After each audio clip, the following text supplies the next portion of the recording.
Alhamdulillah. Wassalatu wassalamu ala Rasulillah wa ala alihi wa ashabihi wa man walah. Kita kembali kepada pembahasan tentang Kulon Progo bersolawat tadi. Ya, karena hal ini sering diangkat untuk menebarkan isu bahwa Ahlus Sunnah itu tidak cinta kepada Nabi Muhammad. Kan gitu. Wong Salafi tidak menghormati dan tidak mengagungkan Rasulullah sallallahu alaihi wasallam. Apa buktinya? Ya enggak ikut acara sholawatan. Padahal bentuk ungkapan cinta kepada Nabi Muhammad sallallahu alaihi wasallam, bentuknya itu telah dijelaskan sendiri oleh Nabi Muhammad sallallahu alaihi wasallam. Kan gitu. Beliau dalam satu hadis mengatakan alaikum bisunnati wa sunnatil khulafa ar-rasyidin al-mahdiyyin min ba'di addu 'alaiha bin nawajid. Nabi mengatakan pegang sunnahku, amalkan, laksanakan. Demikian juga sunnah dari al-khulafa ar-rasyidin al-mahdiyyin sepeninggalku nanti. Gigit kuat-kuat dengan gigi gerahammu. Jadi ahli sunnah alhamdulillah tidak terpukul, tidak kaget, kemudian tidak terkejut ya ketika mendengar isu-isu seperti itu. Salafi keras, salafi kaku, kemudian salafi tidak senang kepada Nabi, tidak cinta kepada Rasul sallallahu alaihi wasallam dan seterusnya. Itu hal yang lumrah, hal yang biasa, dan itu adalah bagian dari sunnatullah. Yang jelas musuh-musuh Islam, terkhusus lagi musuh-musuh dakwah ahli sunnah, mereka selalu berusaha untuk mencari isu apa yang akan diangkat untuk mengganggu gerak laju dakwah ahli sunnah. Dan itu memang sudah dari dulu. Tadi kita telah sebutkan hadis Nabi sallallahu alaihi wasallam tentang kisah beliau yang ditemani ibunda Khadijah menemui Waraqah bin Naufal. Kata Waraqah bin Naufal, sungguh wahai Muhammad, siapapun orang yang mendakwahkan seperti yang engkau sampaikan nantinya akan dimusuhi oleh kaumnya sendiri, bahkan akan diusir dari kampungnya sendiri. Ini dakwah para nabi dan para rasul serta orang-orang yang mengikutinya. Itu pasti. Itu pasti. Di dalam sejarah sendiri, di awal-awal Islam, orang-orang Quraisy sudah kehabisan cara untuk menghalang-halangi dakwah Nabi Muhammad alaihi salatu wassalam. Kehabisan cara. Sampai akhirnya mereka, serombongan orang datang menemui tokoh sesepuhnya yang bernama Al-Walid Ibnul Mughirah. Mereka mendatangi Al-Walid Ibnul Mughirah beberapa saat sebelum musim haji tiba.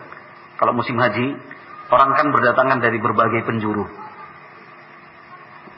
Tetapi pelaksanaan haji tentu berbeda dengan pelaksanaan haji di dalam Islam. Ada sekian banyak persamaannya, tetapi yang jelas berbeda pelaksanaannya secara dari awal hingga akhir. Nah, orang-orang jahiliyah masih berhaji, tapi dengan cara mereka, cara-cara jahiliyah. Nah, di musim-musim haji juga. Nah, beberapa saat sebelum musim haji tiba, karena dikhawatirkan sekian banyak orang datang dari berbagai penjuru daerah, dari sekian banyak negeri, mereka mengkhawatirkan Nabi Muhammad SAW akan memanfaatkan momen dan kesempatan itu menyampaikan dakwahnya. Jadi caranya bagaimana nih? Jangan sampai dakwah Islam tersebar. Caranya bagaimana? Mereka sudah khawatir dan takut. Akhirnya orang-orang Quraisy datang menemui sesepuhnya Al-Walid Ibn Mughirah. Mereka menyampaikan, wahai Walid, nah, isu apa yang harus kami angkat ini untuk menghalangi dakwahnya Muhammad? Kata Al-Walid Ibn Mughirah, kalian harus satu kata, nggak boleh berbeda-beda. Kalau berbeda, nanti kalian tidak akan dipercaya. Kalau isu yang kalian angkat tidak sama, satu sama lain akan dianggap berbohong dan berdusta. Harus satu kata. Isu apa yang mau diangkat? Nah, kemudian orang-orang Quraisy tadi mengatakan, sudahlah, kita ikut pendapatmu saja, karena engkau adalah sesepuh kami.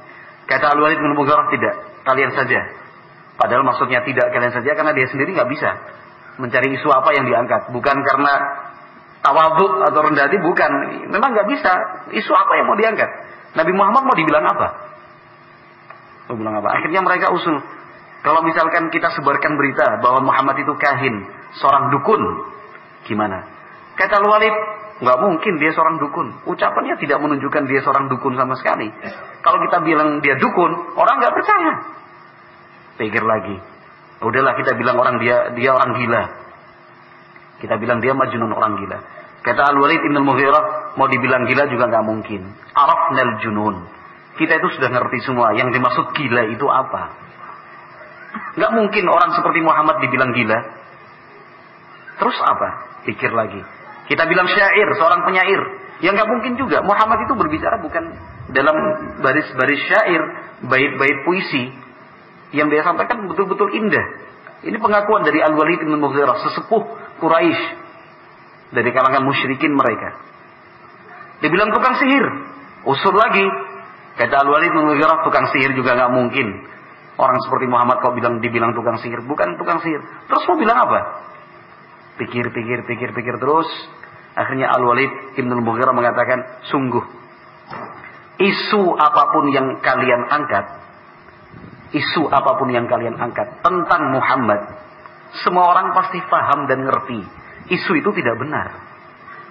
Diakui sendiri loh sama Al-Walid Ibn Mughirah. Mau dibilang apapun, orang nggak akan percaya. Karena memang kenyataannya Nabi Muhammad itu orang yang jujur. Nah, orang yang sehat, waras ya, tidak gila. Ucapannya juga bukan ucapan seorang penyair. Memang betul-betul indah. Datang dari Rabbul Alamin. Itu diakui sendiri oleh mereka. Ini bukan ucapan manusia biasa. Yang disampaikan Muhammad itu bukan ucapan manusia. Memang firman Allah Azza wa Jalla. Bukan manusia biasa. Tapi kata Al-Walid Ibn Mughirah, namun nampaknya isu yang paling memungkinkan ya kita bilang dia tukang sihir. Tukang sihir dalam arti dia membuat perpecahan. Memecah belah antara orang tua dengan anak, saudara dengan saudaranya, seseorang dengan keluarganya, seseorang dengan masyarakatnya. Dia dikatakan tukang sihir. Nah, artinya mempengaruhi orang. Bukan tukang sihir dalam arti melakukan perbuatan sihir, bukan. Ini yang paling dekat, kata Al-Walid Ibnul Mughirah. Disebutkan di dalam beberapa riwayat bahwa sebelum Al-Walid Ibnul Mughirah memunculkan isu bahwa Muhammad itu tukang sihir, Al-Walid berpikir terus. Sehingga Allah Azza wa Jalla mengabadikannya di dalam Al-Quran, dalam surat Al-Muddathir, innahu fakkara wa qaddar. Sesungguhnya dia, yaitu Al-Walid Ibn Mughirah, berpikir dan mengira-ngira isu apa yang akan diangkat untuk menjatuhkan nama kredibilitas Nabi Muhammad SAW. Innahu fakkara wa qaddar.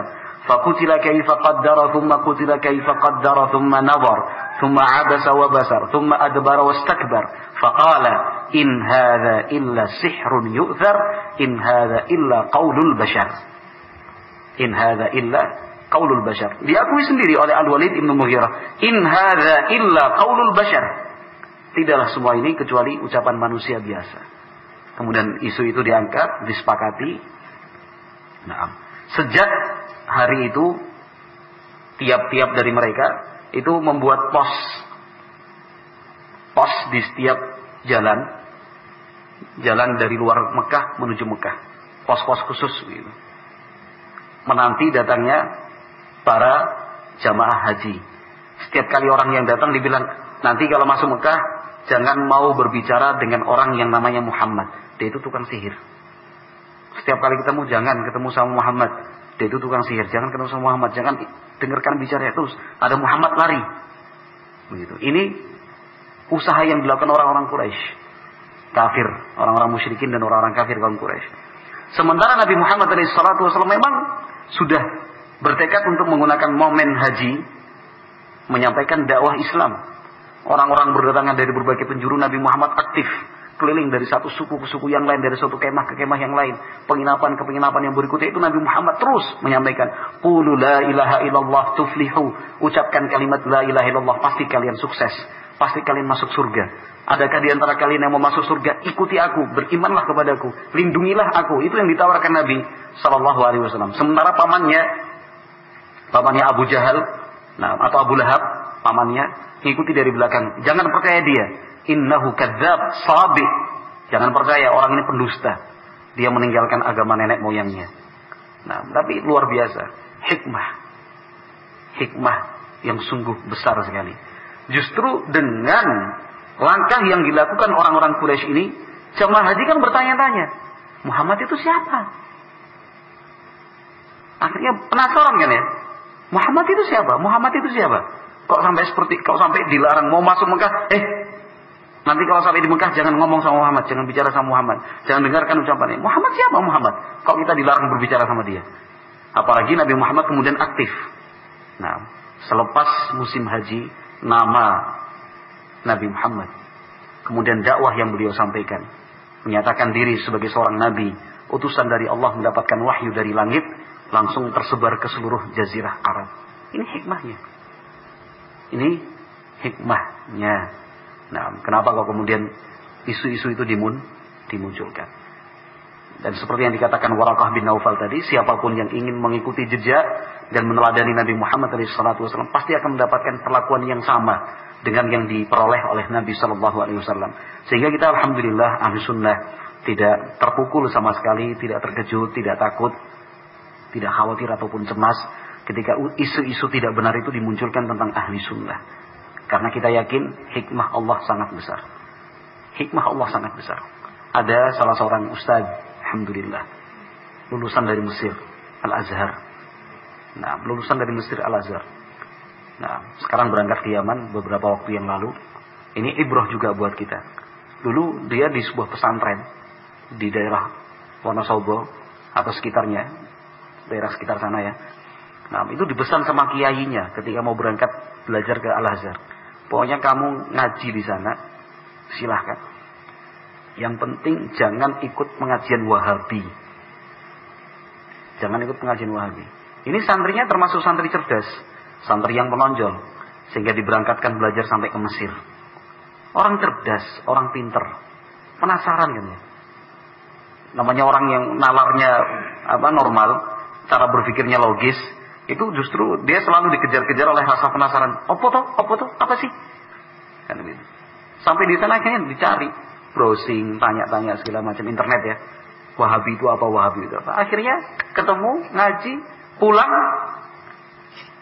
belajar dari Mesir, ketemu Pak Kiainya, Pak Yai, mohon maaf, saya datang ke sini sebagai bakti saya sebagai murid, tapi mohon maaf saya tidak bisa mengabdi di pondok sini. Saya sudah jadi Wahabi. Alhamdulillah. Kan begitu. Jadi ketika dakwah itu semakin ditekan, dakwah Ahlussunnah semakin disudutkan, jalan keluar Allah itu semakin besar. Nanti dakwah Ahlussunnah itu semakin meluas, semakin ditekan dia semakin kuat. Itu ciri dan keistimewaan dakwah Ahlussunnah. Alhamdulillah kita bersyukur kepada Allah seperti itu. Nah, kita bersyukur kepada Allah karena kenikmatan yang besar seperti ini ya. Nah, semakin ditekan dia semakin kuat. Ini adalah dakwah Ahlussunnah wal Jamaah, dan alhamdulillah qudwatuna wa uswatuna, teladan dan suri tauladan kita telah memberikan contoh yang besar untuk kita, bahwa isu-isu seperti itu tidak perlu ditanggapi dengan kecil hati, tidak perlu ditanggapi dengan kecemasan dan kekhawatiran, karena pasti di balik itu semua pasti ada hikmahnya. Semua itu pasti ada hikmahnya. Lihat tadi salah satu contoh yang kita berikan, semakin ditekan akhirnya semakin besar kemenangan dan kesuksesan yang Allah Subhanahu wa taala berikan. Maka beliau di sini Fadilatul Syekh Muqbil bin Hadi Al-Wadi menyatakan wa anna a'da'al Islam ma yahabuna illa iyyakum. Musuh-musuh Islam yang mereka takuti hanya kalian. Yang ditakuti hanya Ahlussunnah. Kenapa Ahlussunnah yang ditakuti? Karena militansinya tinggi, militansinya teruji. Semua berdasarkan dengan dalil Al-Quran dan Sunnah. Tidak ada rasa takut pada mereka. Orientasinya bukan dunia, orientasinya bukan pangkat, orientasinya bukan kursi, orientasinya bukan uang, bukan harta, bukan proyek. Itu Ahlussunnah. Tapi kelompok-kelompok selain Ahli Sunnah mau dikasih duit sedikit, melempem. Kan itu. Garang misalkan. Angkat senjata, revolusi. Kan gerakan titik-titik merdeka. Misalkan gerakan hati merdeka misalkan. Kan mereka mengatasnamakan Islam. Kan gitu. Mengatasnamakan gerakan ini segala macam. Dikasih duit, nggih. Selesai. Karena ternyata orientasi mereka bukan agama. Orientasi mereka adalah dunia, saling berselisih satu faksi dengan faksi yang lain, kelompok timur dan kelompok barat. Hanya karena kelompok timur mendapatkan jatah yang kelompok barat nggak dapat, pecah sendiri. Orientasi mereka adalah harta. Kelompok-kelompok yang lain, Ikhwan Muslimin, Hizbut Tahrir dan yang lain, keras menentang, anti pemerintah dan segala macam. Kasih kursi, ya menang. Kasih jabatan, ya udah diam, selesai. Kan begitu. Mana Islamnya tadi? Mana dakwahnya? Wah, hilang. Sudah layak-layak di atas kursi empuk.